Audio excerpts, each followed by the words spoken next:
The first time you feel stuck at your desk, the question arrives like thunder. What am I actually doing with these long hours and small tasks?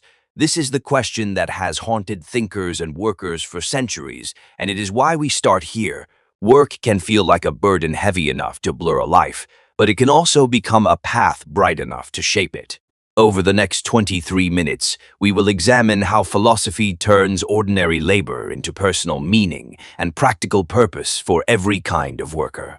Before we chase ancient ideas, we need to understand what we mean by meaning itself. Meaning connects what we do to who we are, and it gives actions a narrative that stretches beyond a single task. When work has meaning, it becomes part of a story that includes personal growth, contribution, and identity, rather than being only a sequence of chores or transactions. Identifying that narrative is the first practical step toward reshaping a job into something meaningful. Historically, work has worn many masks, and each era colored its meaning differently. In agrarian societies, work was rhythm and survival, embedded in family, land, and ritual far beyond mere economy. The Industrial Revolution fractured that integration and turned labor into exchangeable time measured by clocks and supervisors, which created both mobility and alienation. This split between living and labor is the backdrop for modern searches for purpose at work. Philosophers have long debated whether work is a burden or a blessing, and their answers still guide us. Aristotle argued that a flourishing life involves activities aligned with virtue and skill, implying that work matters when it develops excellence and character. Contrast that with Karl Marx, who saw much modern labor stripped of meaning because workers were separated from the products they created, producing commodities rather than crafts. Both perspectives give us tools to see how jobs either nurture the person or diminish the soul. If Aristotle and Marx laid theoretical foundations, the Stoics offered a practical ethic for daily work. Stoic teachers insisted that duty and service are moral practices that shape character more than circumstances do. For a Stoic, how you attend to the job matters almost as much as what the job is. And that attitude converts even small tasks into moral training grounds for resilience and virtue. Work as duty reframes labor from burden to opportunity, and that perspective can change how we handle routine and boredom. When a task is treated as service, it asks for care, patience, and humility rather than resentment. This shift does not remove difficult conditions, but it gives workers agency in choosing how to meet them, and it can restore dignity where systems have stripped it away. Another way to find meaning is to view work as self-expression, where the laborer imprints identity onto the product of work. Artists and craftspeople make this connection obvious, but it applies to any role where skill and choices matter. When work becomes a medium for self-expression, it transforms into a practice of intentionality, where creativity, technique, and personal standards converge into something uniquely yours. Skill development is central to making work meaningful, because mastery creates a feedback loop of competence and pride. Deliberate practice turns repetitive tasks into opportunities for improvement and deeper engagement. When we pursue mastery, we give ourselves a metric of growth, and that metric can anchor meaning even when external rewards are inconsistent or absent. Meaning is not only internal. Social context matters deeply because humans are relational creatures. Contribution to others is one of the strongest sources of meaningfulness, and it explains why teamwork and service often feel fulfilling. When a person sees their work improving someone else's life, the abstract value of labor becomes visible and visceral. And that tangible impact can sustain meaning across monotonous stretches. Work also functions as ritual, and rituals stabilize identity through repeated, meaningful action. Small ceremonies like reviewing progress, greeting coworkers, or polishing a tool mark transitions and create psychological continuity. Rituals are not mere superstition. They scaffold attention and intention, helping ordinary tasks feel sacred in their repetition, and thereby embedding meaning into everyday labor. Not all meaning is benign, and there is a dangerous flip side where purpose becomes a weapon for exploitation. Companies can cloak exploitation in noble language, persuading workers to sacrifice boundaries for an illusory higher calling. Philosophy warns us to distinguish genuine meaning from rhetorical meaning, and to remember that dignity requires fairness, balance, and respect for limits as much as it requires purpose. One modern pathology is workaholism, which idolizes productivity and erases other human needs. Workaholism often dresses itself up as commitment while quietly starving relationships, health, and reflection. Philosophical reflection helps us identify when meaning is actually thin devotion to busyness, and it provides criteria for reclaiming time, rest, and fuller human flourishing beyond output. Balancing work with other values requires practical boundaries and clear priorities in everyday life. Philosophy can supply frameworks for weighing obligations, relationships, creativity, and leisure into a coherent plan. By articulating what matters most, we can set limits that protect meaning rather than let work swallow it whole. And this requires courage to say no as often as it requires skill to say yes. Autonomy is another pillar of meaningful work because freedom of choice fosters ownership and responsibility. Even small decisions about how to schedule tasks or how to approach a problem increase investment and psychological engagement. Where autonomy is lacking, meaning often drains away, which is why organizational design and leadership matter for shaping the meaningfulness of labor at scale.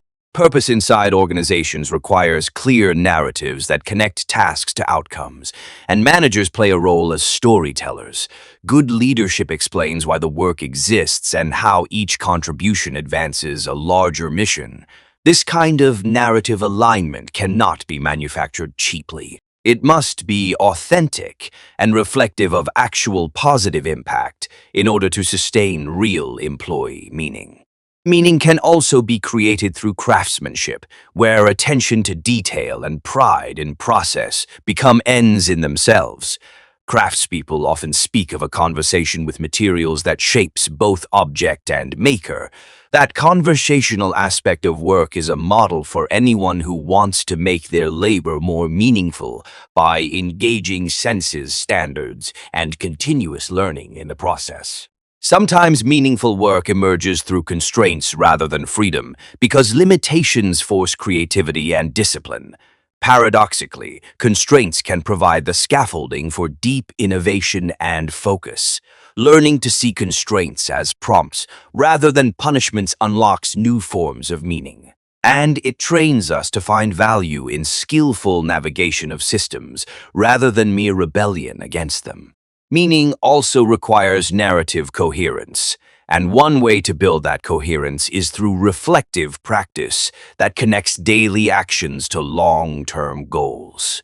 Journaling, mentorship discussions, and performance reviews can all become moments of philosophical reflection when framed properly. Reflection helps translate fragmented activities into a cohesive life story where work plays a recognized and intentional role rather than remaining an accidental background. There are practical habits that help create meaning on ordinary days, and they are surprisingly simple to adopt. Start by naming the specific impact of a task, then link that impact to a value you care about, and finally commit to one metric of improvement. These 3 steps convert abstract intentions into visible progress. And that visibility is what sustains meaning during inevitable plateaus and setbacks. Another practice is to cultivate small ceremonies that mark beginnings and endings of work sessions, because these rituals anchor attention. Simple acts like stretching, lighting a candle, or reviewing a priority list can produce cognitive transitions. Over time, these transitions accumulate into a rhythm where focus and rest are both honored, making work less likely to hijack identity and more likely to support it. Resilience in the face of monotonous tasks comes from finding micro-meanings embedded in the work and celebrating them. Tiny wins like improving speed, reducing errors, or helping a colleague are all valid anchors of meaning. These micro-meanings compound over time and protect us from despair during periods when grand purpose feels distant or unattainable. Technology complicates the search for meaning because automation can displace tasks, but cannot automatically replace purpose. Automation removes some repetition, but it also forces a redefinition of value and skill. The challenge is to steer technological change toward augmenting human capacities instead of erasing avenues for mastery, creativity, and personal contribution. Work that contributes to community and public goods often carries deep meaning because it ties individual labor to collective flourishing. Public service, education, caregiving, and social enterprises illustrate how labor can be oriented toward shared values. When we connect personal skills to communal needs, we create meaning that transcends private ambition and links individual dignity to collective well-being. Not every job will suddenly transform into a vocation, and philosophy helps us accept necessary limits while seeking realistic improvements. Acceptance without resignation is the stoic balance that preserves sanity while leaving room for change. This practice means working where necessary with integrity, while keeping options open to shift toward roles that fit values and capabilities better over time. A crucial point is that meaning is created in action, not merely discovered as a passive truth lying hidden somewhere. You discover purpose by trying, failing, reflecting, and iterating on how you labor and why you care. This active stance makes meaning a skill that can be trained like any other. And it shifts responsibility from fate to craft and from despair to practice. Stories of people who reinvented their relationship with work are instructive because they show patterns rather than miracles. Small experiments, persistent reflection, and community support often precede big changes, and those patterns can be copied and adapted. You do not need a dramatic break to find meaning. Incremental redesign of tasks, relationships, and rituals often produces durable transformation. At the level of society, we must also reframe cultural narratives that glorify constant output and invisibilize care and rest. Public policy, corporate culture, and community norms shape what kinds of work are honored and what kinds are neglected. Philosophy invites us to ask not only how individuals find meaning, but how societies can design institutions that enable meaningful labor for all. In the end, the philosophy of work teaches a practical humility that transforms ambition into contribution. Meaning is not a reward hoarded for the lucky few, but a capability cultivated through intentional practice, reflection, and ethical action. If work can be a school for virtue, a stage for expression, and a service to others, then the task before us is to build lives and institutions that make those possibilities more common. So here is the philosophical twist that reshapes the whole conversation. Meaning in work is both found and made simultaneously. It emerges when we align skills with values, when we connect efforts to impact, and when we craft rituals that mark our labor as part of a larger story. This is not a promise of perpetual joy, but it is an invitation to practice, and the practice itself becomes the meaningful work we sought. If this gave you a new perspective, then remember to take one concrete step today toward making work more meaningful. Name one micro-impact, start a small ritual, or have a values conversation with a coworker this week. If this video shifted how you see work, hit subscribe for more essays that connect ideas to everyday life. And thank you for thinking with me about what labor could be.